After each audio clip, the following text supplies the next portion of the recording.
Hey, how's everyone? Hi, welcome. Way. Thank you. Can you hear How me are you? okay? Not bad. Yes, I'm a little bit excited, but I'm okay. Are you ready? Yeah, this it's been good. I'm sure that a lot of people are going through a really hard time right now. I'm just hoping that the community out there is good. Okay, I'm very glad to you here. And now I'm going to backstage, and let's your turn. You can share your screen, and you can make your presentation. Great. I've shared my screen already. Yay. Okay, so we're ready. Let's go. Hi everyone, I'm Hoi Lam, as the speaker before me have introduced me, and you can follow me on Twitter at Hoi, HOITAB. My DM is also open, that you can direct message me if you have any questions. If you do so, please just kind of let me know that you have seen me on DevFest today, just so that I know that you're not a spammer. But let's get started. So before we dive into the detail about how to technically implement some of the Android machine learning functionality on Android, I would like to maybe take a little bit of a step back and just go through why we have machine learning in the first place, and also why are we suggesting that you should consider it on device, meaning kind of running the machine learning algorithm on a tiny device instead of in your cloud data center. So first question, why machine learning? If we look at an example like this, activity detection, you might want to detect the differences between walking, running, biking, and each time when you expand the use cases or the activity that you want to detect, this is relatively simple because you could just pick a feature like speed and say, hey, if they are different and basically I can put in different thresholds, maybe I can differentiate between them. And that would do a pretty good job. But what happened when you add in an activity like golf, then the whole algorithm is thrown into disarray because the feature of speed is no longer perhaps as relevant in golfing. And as a result, you will basically need to just scrap the whole thing and write it again. And this is a common problem that we see if you have data that are in what we call in an unstructured format. So you can think of input, for example, from accelerometer or gyroscope. If you want to take into account of that, then it's really difficult to program in the traditional sense. In the programming that we grew up in, we put in the rules and the data. So here the rules are if the if-else statement, and the data may be in the case speed, and then I'll pop the answer of whether we're walking or biking. But if we want to have somewhat of a more robust way of doing activity detection, we can perhaps give the computer the answer, am I walking, am I biking, am I golfing? And the data that we collect at the same time, let's say the accelerometer, gyroscope data, and then the computer can work out the rules for us. And once the computer work out the rule, i.e. we have trained a machine learning model, then we can go back to the traditional programming where we can essentially plug that model into the rules at the top and then feed in the data from the accelerometer and gyroscope, and then we get the answer out. So in the machine learning world, the activity detection will look something like this. So the input may be the accelerometer and gyroscope data, and then I'll pop the result.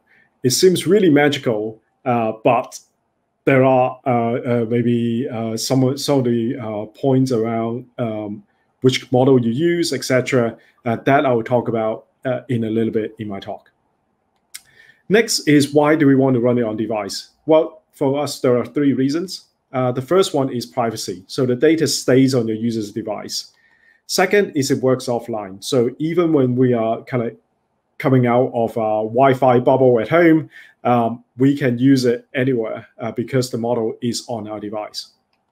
And last, this is the one that I'm most excited about, is about low latency. So because the data doesn't need to have that round trip to the data center, you don't need to send it and then wait for the result to come back. You can actually run a lot of the model that we talked about today in real time. So that's something to consider. And you can build a whole new kind of user experience based off the back of that. And in machine learning, I would argue that there may be 4 steps that you can go through. So first of all is design for machine learning functionality. Second is once you have find out a functionality that you want to implement and it is really suitable for machine learning, then you can perhaps the first step is finding a model. There may be a pre-made model by Google or someone else that fits the bill. And then if you can't do it, if you can't find a model that fits, then you might go down the path of building a model. And if you have a custom model that you have either build or download, then the final stage is implementing, maybe adding it to your Android app. And I'll go through the different options that you have there. So let's kick off with ML design, machine learning design. The resource I really want to highlight is this People plus AI guidebook that the Google design team have put together. It highlights the best practice that Google have learned. The context of using this particular guidebook would be, I would suggest, around design sprint. Basically share this with your product manager and designer friends. And within each of the section, there are really helpful activity sheets that are suitable for a team that is running a design sprint based on kind of machine learning device or machine learning functionality. The one really important takeaway when designing for machine learning is don't use machine learning for using machine learning's sake, but focus on what your users want and your user need, and then think about whether machine learning can help solve the problem in a unique and an interesting way. So think about the requirements first, going back to first principle, and then use machine learning when it's suitable. So once you have decided that machine learning is suitable, what's the next step? What I would suggest, because of the ease of use, is just, hey, let's try find something that maybe there are other people that have done this before. Let's have a look. Let's take a look and see whether there are other things that's out there that's ready to use. And in this space, I want to talk briefly about 3 different options or places you can find them. First, MLKit, then Android platform, and last but not least, TensorFlow Hub. So MLKit is, as many of you know, Google's machine learning SDK for mobile. And just like any other SDK, there is no expertise required, no ML expertise required, and you can just access those APIs via Java or Kotlin, just like any other SDK. And it's built on top of TensorFlow Lite, our mobile machine learning framework. And because of that, it basically supports both Android as well as iOS. So if you have an iOS app, you can also use the same APIs from MLKit. So what is new this year is that we have separated the on-device machine learning functionality from TensorFlow, from Firebase. And what that means is all you need to do to start using it is just going to your build.gradle file and put in this line of implementation, whichever functionality that you need, and away you go. You don't need to apply for a Firebase account anymore. The reason behind this is, the processing is all done on device, and you really are not really kind of using Google's resource beyond the initial download of the model. And as a result, we're not charging for any of the API that we have in MLKit, and so there's no real reason for tying developer up with a Firebase account. So that's what we have done there. And in terms of functionality, I'm sure that a lot of you know that MLKit provides you with a wide array of functionality, ranging from text recognition to on-device translation. But today, I just want to highlight the new functionality that have been delivered in 2020. The first one is digital ink recognition. So this supports over 300 different languages, including emojis and basic shapes. So if you want to draw a pizza that can be recognized by this particular API, is powered by the same model as Google Keyboard and Google Translate. And because it recognized not by having a static image, it has actually some additional advantages. So as you can see, when I was writing in Chinese, I write one character at a time. And because the API know which character I write first, then it can follow through. It's like which one goes first, which one goes second. And so you don't get the same difficulty as looking at a static OCR picture and say, hey, is the next character across or is it down? And that can really help you in terms of recognizing the letters in the correct way. Second is a pose detection. So we have a model for detecting 33 skeletal points. And we also have two different models. So one is fast, the other one is accurate. And so it depends on the size that you can accept within your APK and the performance. You can choose one over the other.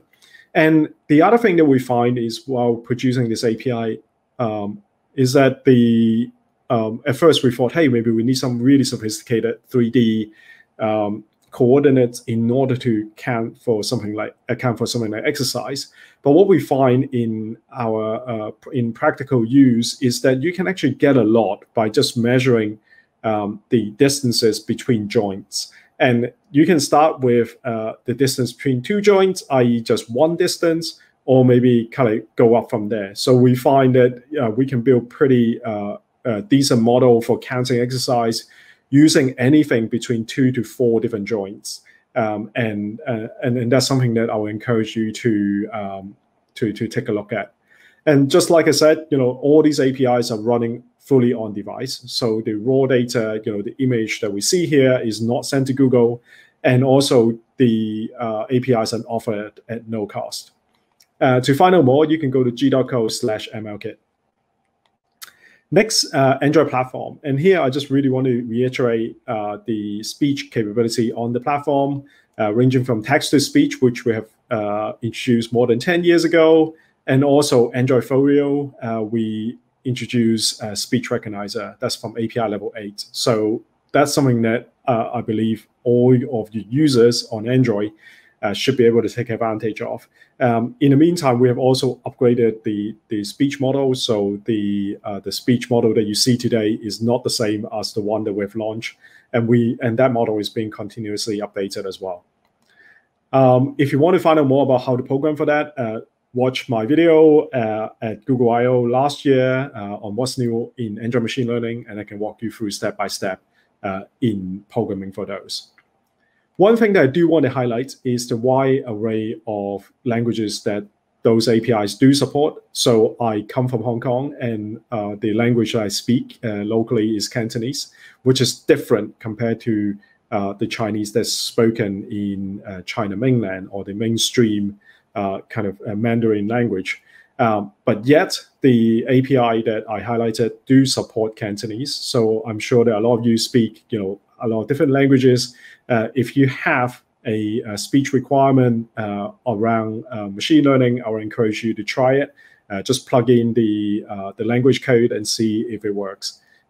It really surprised me how wide the language support is for this API.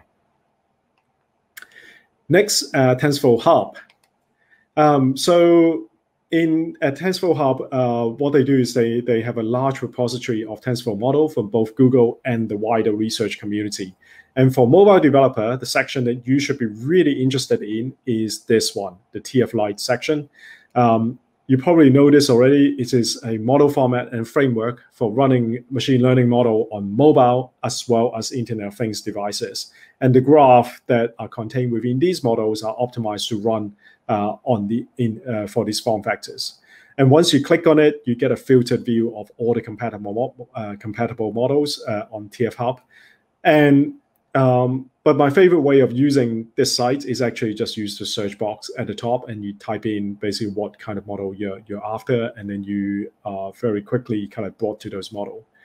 In terms of some of the models that's available, for example, it contains some of our latest research models. So in this case, we have, for example, US supermarket goods, which are over 100,000 different classes. Things that are previously only really possible for models that are hosted in the cloud because of the size of the model.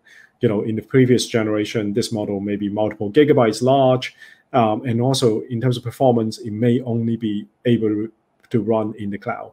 but our research team have really shrinked it. So in this case, it's just still a relatively large model. It's about 37 megabytes for the US supermarket goods, and for the wine label is about 140 megabytes for 400,000 classes.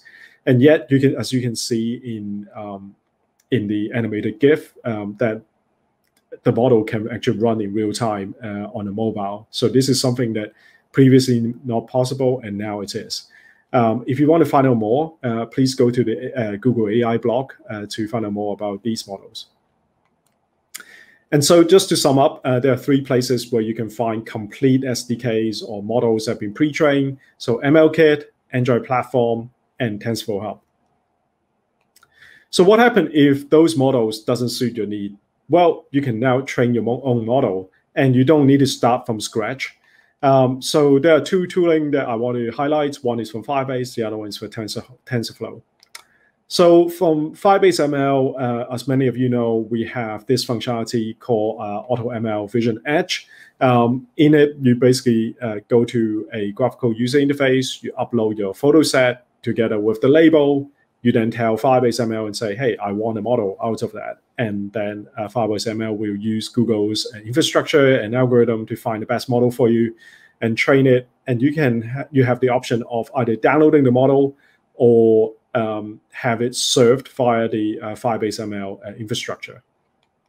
And the interface looks something like this. So you just upload the photo and you upload the labels, and training the model is just a click away by pressing the button of training the model. So next is TensorFlow Lite Model Maker. Towards the back end of last year, we launched a bunch of Python scripts to make model training a lot easier for defined use cases.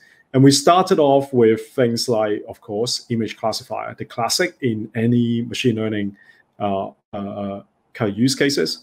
But now we have expanded it to other use cases, for example, question and answer. So as many of you know, Google have published a new speech model called BERT, and that is recognized as being one of the world-leading kind of model in natural language processing, or NLP.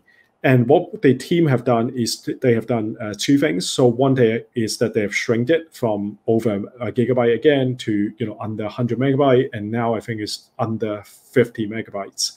And the second thing the team have done is to train the model with Wikipedia articles and train it into a question and answer kind of model.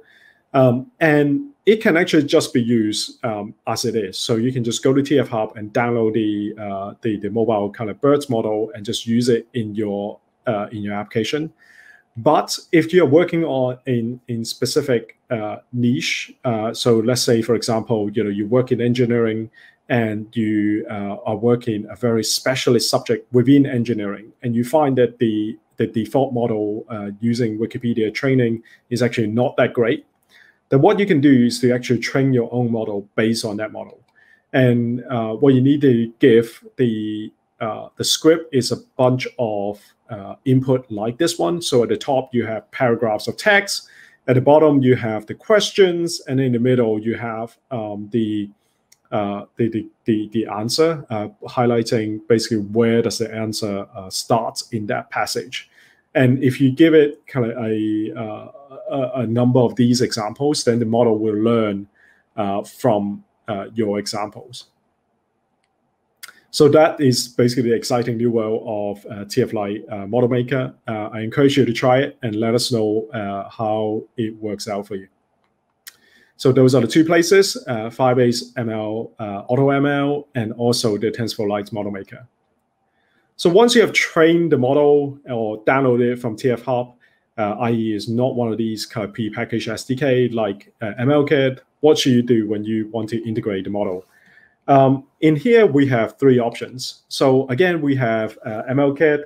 Second, we have something new from the TensorFlow team called TensorFlow Lite Task Library.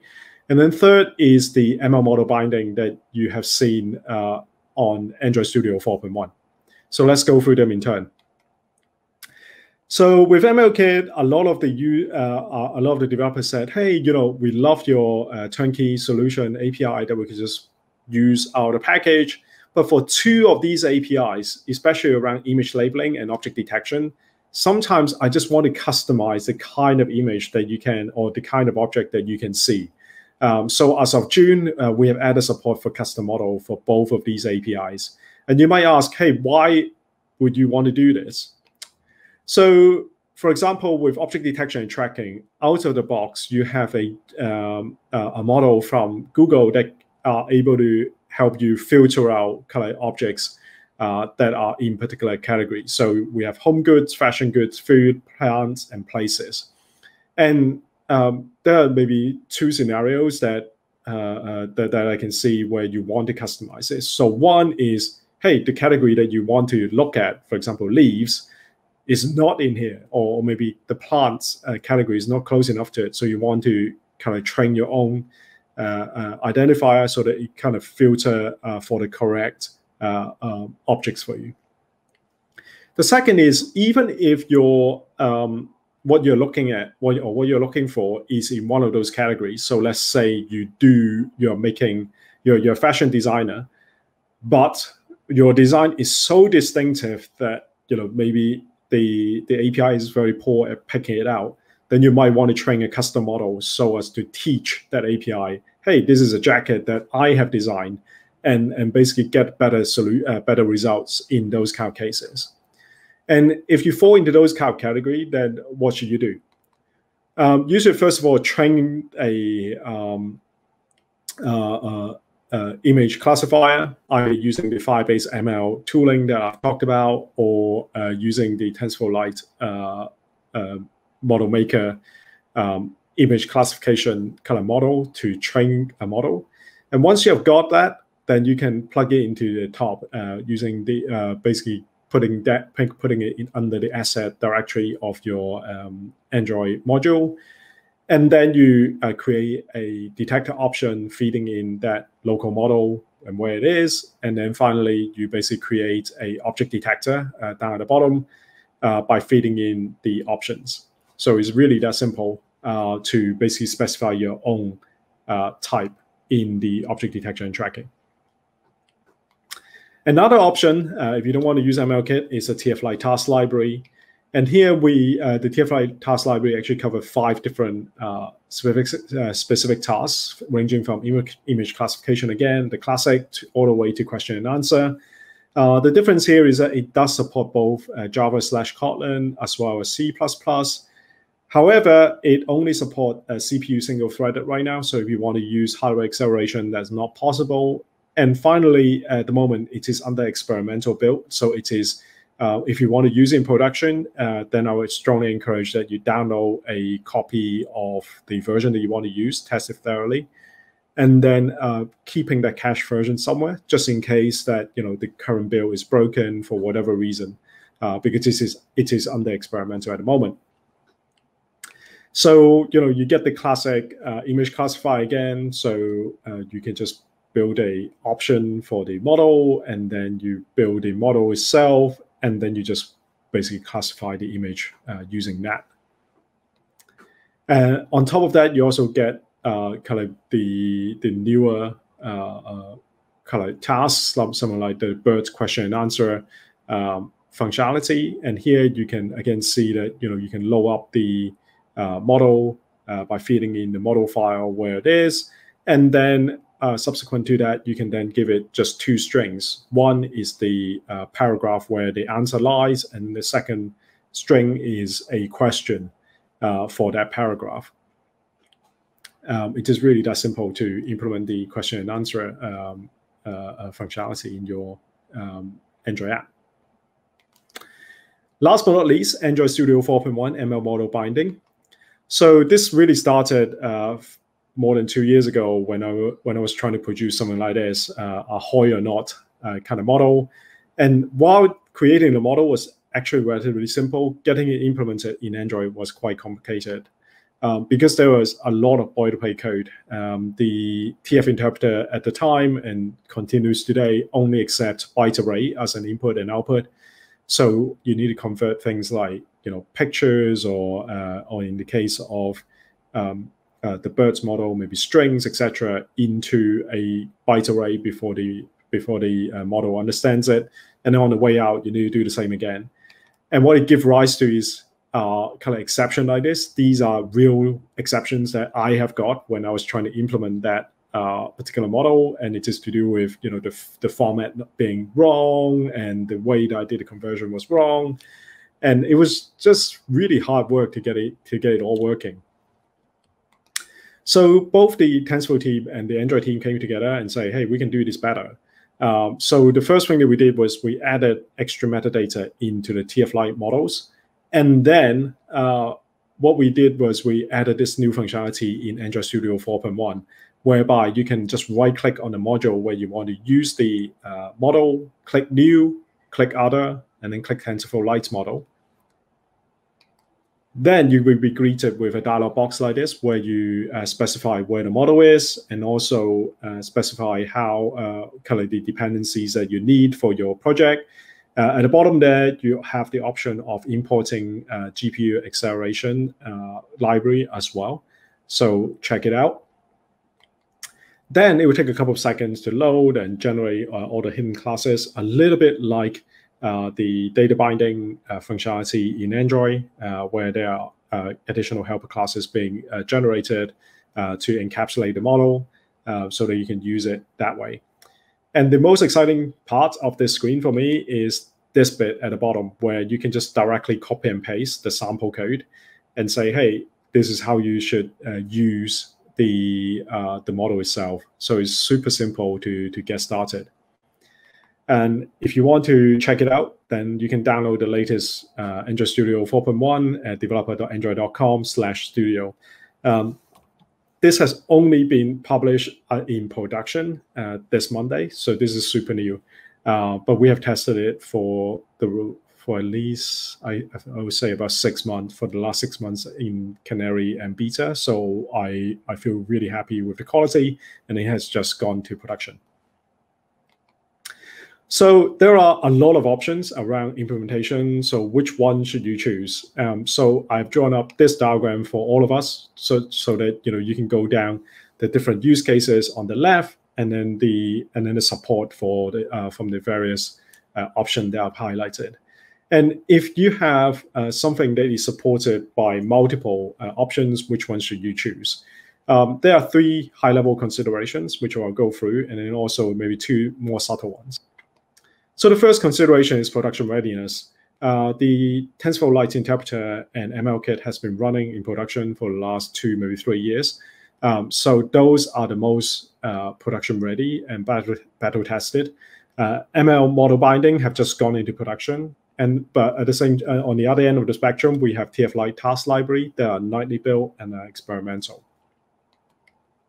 Next is C++ support. So if a lot of you would be coding in Java or Kotlin, so this is not a concern for you. But for those of you that are coding in C++, then only the TF Lite task library and the TF Lite interpreter support C++. Last but not least, hardware acceleration. So at the moment, a lot of the models are only running on CPU single-threaded. If you want to run it multi-threaded, and or maybe kind of accelerated by GPU or an API, then you should choose either the ML model binding or the TF Lite interpreter. Those are the ones that support acceleration. The team at MLKit and also the TF Lite task library are both working very hard to bring acceleration on. So hopefully, at some future date, I will be able to tell you more about that. The next 2 things I want to discuss is a little bit more subtle. So a lot of you might have questions like I do when I first started. Is like, wait, image classification and object detection feels like the same. You point your camera at a scene, and then it comes back with a label and a percentage in terms of confidence. So why are they different, and which one should I use under which circumstances? So how I put it, how I think about this is, if you have a scene, so i.e., let's say a landmark or a scene which you want to classify. So, for example, urban versus rural or indoor versus outdoor. then you can use image classification, because essentially the whole image is the scene that you want to classify. So you don't need to crop it in any way. On the other hand, if you're thinking about a supermarket aisle or a shelf of product where there are different products standing side by side, you really want to be able to allow the user to crop it to the object that they are interested and only do the detection on that object. Otherwise, the model can get a little bit confused and you can have unexpected results. So just to sum up, if the classification take up the whole scene, then use image classification. If the products are standing side by side next to each other, then use object detection so that you can reduce the confusion that the ML model would have. Next and last is object detection. There are two ways to do object detection, and each have its own advantages. So the simpler one is on the right, where you have a custom single shot detector. So we basically try to detect both the object and where they are in the image on every single image. And as a result, you can see the percentages changes on every single frame. And sometimes it might lose some of those tracking. On the other hand, you have what MLKit have, which is on the left-hand side, where it try to do, it has a custom model, custom object detector that will just, or a generic object detector rather, and it will just try to recognize the objects in the scene. And then it do two things. One is when it will run a custom image classifier on just that object. So it crops the image and just try to recognize that one object. On the other side, in parallel, it also runs a tracker. So that tracker just basically keep that object focused on the screen and just follows it.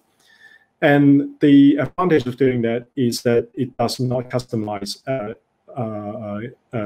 It does not kind of do the classification on every single frame, so it's running faster. So if you have a lower end device, or if you want to deploy it to more users, then MLKit is the way to go. If you want to kind of do a single shot detection, the ML model binding or the TF Lite task library is the way to go. And with that, that's the end of the talk. It's basically the 4 stages of ML development, from design to finding the model, to building a custom model, to implementing the model. And if you want to find out more, there's a write-up at this link, Google/MLWrap. And with that, thank you. And I just want to basically highlight that my DM is open. So basically ping me a question on Twitter and just tell me that you're from DevFest. Then I will try my best to answer your question. The Twitter handle is on the screen. Is Hoi, HOITAB, HoiTab. And do we have time for questions, or I think I'm pretty much on time? Maybe we need to go to the next session. Thank you for your presentation, Hoi. It was great. Now we can take one question because time is very short. Okay. Excuse me. Which one of the Kotlin or Java for Android programming we should select? Sorry, say again. Someone asked this. Which one of the Android? Which one of the Kotlin or Java for Android programming we should select? Is there any big difference, especially in the future? So at the moment, there is very little difference between Kotlin and Java because the API is essentially the same for both language. We do not have a domain-specific language that we have coded, for Kotlin. I would say in my own programming, I think Kotlin might have a slight edge just because of some of the language features like sorting, etc. And when you have a list in ML, I just find it slightly easier and slightly more intuitive to do in Kotlin. But in reality, if I look at the SDK, the APIs for both Kotlin and Java is exactly the same. So there is no real advantage from that perspective. It's just a personal preference.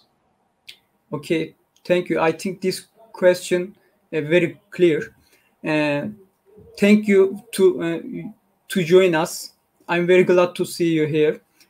See you next year, I hope. Yay! I hope to see you in person next year. Bye.